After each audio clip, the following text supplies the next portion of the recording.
The Dallas Mavericks down bad. They are executing perfectly the playbook of how not to behave as an NBA franchise, and it seems like things just keep getting worse. I'm Trevor Lane. This is the Basketball Bulletin. Make sure you subscribe right here to our fast-growing channel. Joining me is Donnie Freeman. Donnie, the Dallas Mavericks, I don't know if you saw this, but last night, Quentin Grimes, who the Mavs also, they didn't just trade Luka. They traded Quentin Grimes as well to the 76ers. He blew up against the Golden State Warriors. A surprising win for the 76ers. Quentin Grimes goes for 44 points, 6 boards, 1 assist, 3 steals. Meanwhile, the guy they traded him for, Caleb Martin, has yet to play for the Dallas Mavericks this season.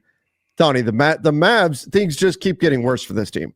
Yeah, I just want to say, if you're Golden State, there's no way you anticipated Quentin Grimes going off for 40. No. You hold Tyrese to 5. PG is doing his typical this year PG thing of 17 points or 16 points, whatever. But yeah, this is brutal. And I believe there was a stat, right, that him and Luka are the only ones that have done this so far as guards this year. Yeah, this was via StatMuse. Quentin Grimes and Luka are the only guards to have 40 points, more than 5 boards, more than 2 steals, and more than 5 threes. And both of them were traded away by the Dallas Mavericks this season.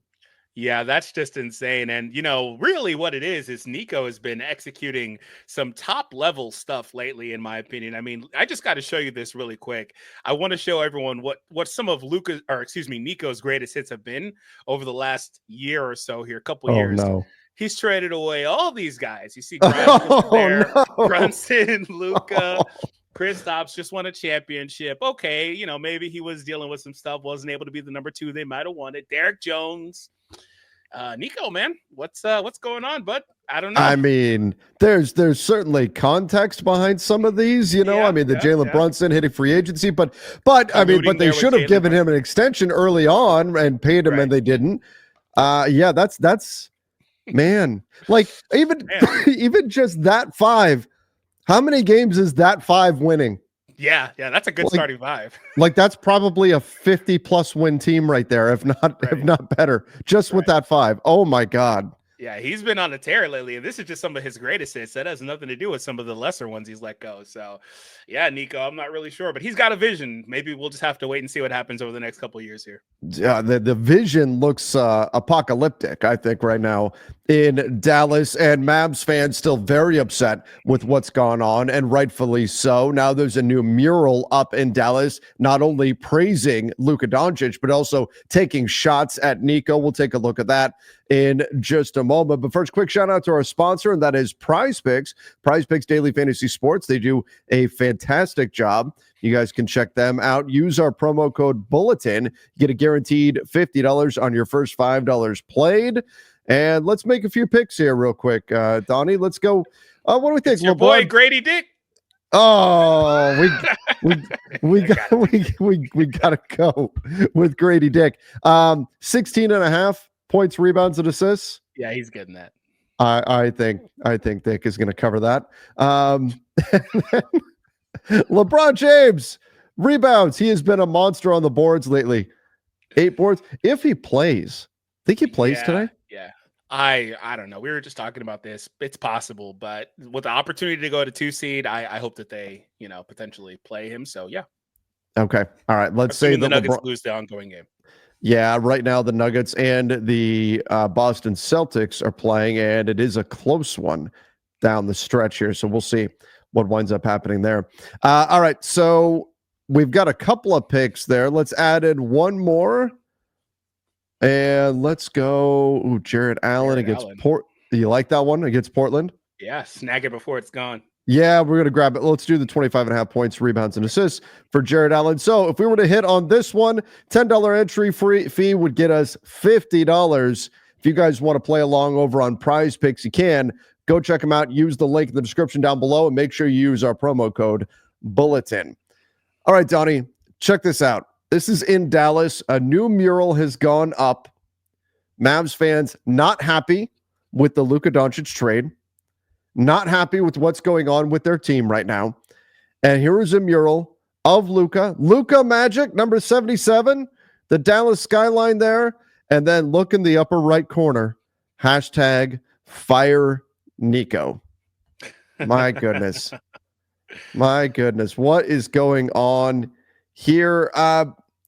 Look, this is where the Quentin Grimes blowing up for 44 points thing. Luka's had some big games for the Lakers recently. Anthony Davis is still out injured for the Mavs. Caleb Martin still out injured for the Mavs. The pieces they've gotten back recently are largely unavailable, with the exception of, say, Max Christie. This hurts for Dallas. Mavs fans are in a tough spot right now. They're not happy with this club, and I don't blame them with what's been going on. Yeah, no, absolutely. And like we were saying earlier, I think there's context you can apply to a lot of the situations. Like I think, for example, Grimes, he was going to be due for a contract. Martin is a similar archetype. He's under contract for a while. He's a bit older, fits more of the expedited timeline they're going for it. And most importantly, I think Max kind of made him a little bit expendable. So there's a lot of different things you could say, but the way he can shoot the ball really shows up. And Nico, I just, like, we were kind of just joking about him earlier. I think he sees something, but it's going to be a while before we can see whether or not he made the right quote unquote decision. Do you think that if they somehow won a championship in the next couple of years here, that would be the right decision? Because you're still giving up Luka. Like that's hard for me. Like I don't. Yeah, to me, Banner's hang forever. If you win a championship in this season or next season, which, by the way, I think a healthy Mavs team could still be dangerous. They have also, in addition to piling on Dallas, they've slipped to the 10 seed. They're the 10 seed in the West. They're going to have to survive 2 play-in games right now. Now, they are in a 3-way tie effectively for it, but they would have to survive 2 play-in games just to make the postseason right now in the Western Conference. But if you win a championship, then yes, I think all is forgiven, because championships are such a rare and valuable thing to get. If Anthony Davis gets healthy and this season or next season they win a championship, then yes, I think all is forgiven in that sense. Do you agree, or is this the next decade of a superstar Luka too heavy of a weight to get countered by a chip? I mostly agree, but I think that's probably a pretty split question. Like I think a lot of fans would prefer to have 10 years of Luka and the opportunity to win multiple, as opposed to probably just winning one quickly, right? But if you knew you were going to win none with 10, let's say you can see the future, you keep Luka, you will win 0 championships, but you will have a generational superstar for the next decade. Or you could win 1 championship, but maybe that's all you get. What do you pick? I think the organization, I think fans would probably mostly pick that time, depending on how attached they are to the player. But I think that's the answer for everybody. For me personally, I can see both sides. I'd probably like that championship. Yeah. But that's because we come from a different look at it, right? Like I think different fan bases may value that a little differently. Sure. So. That's fair. I personally would prefer the championship, but I know for some fans, they would rather just, hey, I want to know every year my team's going to be in the mix, and we've got potentially an all-time great to watch year after year after year. That there's value to that as well, certainly. But right now, the Mavs sitting in the 10 seed in the Western Conference. Luka's with the Lakers. He's starting to come around. Quentin Grimes with the 76ers dropping 44 points. That's not looking great. And then on top of that, we're getting constant leaks from the Mavs organization about why they traded Luka, and it's all negative towards Luka. It's a bad look at an organizational level to be that team. You should be lifting up all the stuff that you got back. That should be the messaging. Oh, we really love Anthony Davis. We really love the defense that we're going to be able to play. We think this team can win a championship. That stuff was out there, but then since AD got hurt, now it's been a lot of essentially Luka's fat and we don't like that he smokes hookah, or we don't like that he drinks beer.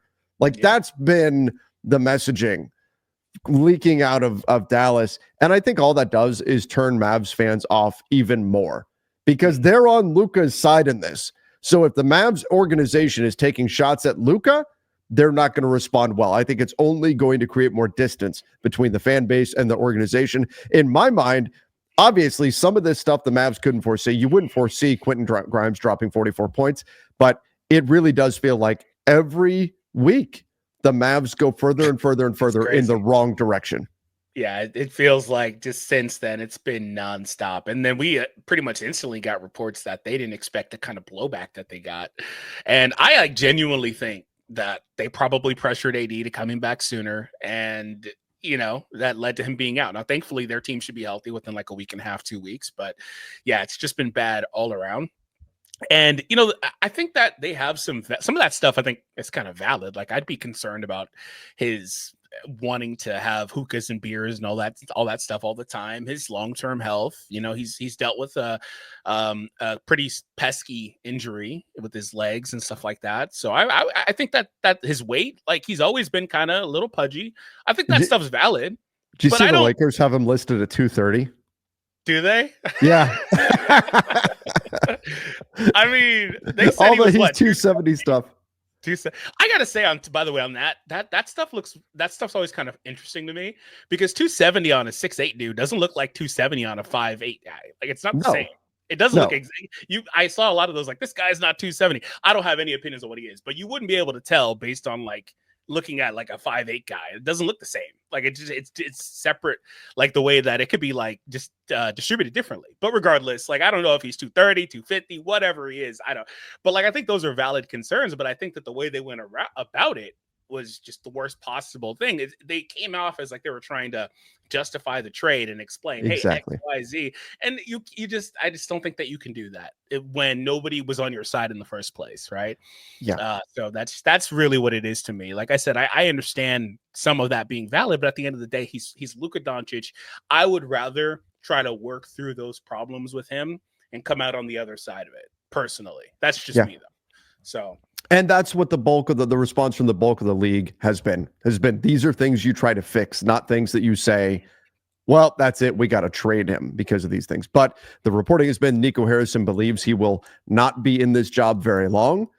Perhaps a self-fulfilling prophecy. I mean, look, it could be that he makes this trade thinking, I'm not going to be in this job very long, so I don't care if Anthony Davis gives us a shorter window. I want to win right now anyway. Yeah. But by making that kind of a win now type move, and a very controversial one at that, he might be guaranteeing that he's not in that job very long. Well, Nico said that his runway is only a few years. Like he said, like he's not worried about like 10 years from now. His runway is like the next few years. So and that's the problem, right? Because if you're a Mavs fan, it's MFFL, right? Mavs fan for not the next 5 years, not the next 10 years, Mavs fan for life. So you're asking fans to be bought into a club for the long haul and making moves that are very short-term and perhaps short-sighted. There's a disconnect between what Mavs fans want and what the organization wants. Clearly, there's a problem. And it's only going to get worse, I think, in Dallas, unless there's one solution, and that's that they win. That's it. That's the only solution to the Mavs' problems right now is to win. Yeah, well, I mean, I think that they've got a great team, and if they get healthy, who knows what could happen? Things could break their way. I do have concerns about the way I thought Kyrie played down the stretch in the playoffs towards the end of the run, and I do wonder if either of those guys that they have leading that team can be a number one option on a championship team. But things break their way. I think they could go the distance, personally. I think the best case scenario for the Mavs would be to draw the Lakers in round one and win that series.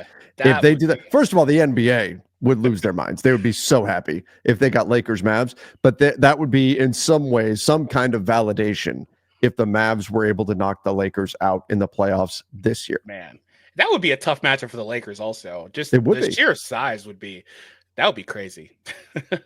It would not be easy. That's for sure. I would still peg the team with Luka and LeBron to come out on top. But that would not be an easy series. It would be a battle. It'd be a battle if both sides are healthy. But everybody give us your thoughts in the comment section. The Mavs now trading away the only two players in the league that have dropped 40-plus points, or guards in the league that have dropped 40-plus points, 5-plus rebounds, 5-plus threes, in both Quentin Grimes and Luka. You look at the moves the Mavs have made recently. You look at the vibes coming out of that organization.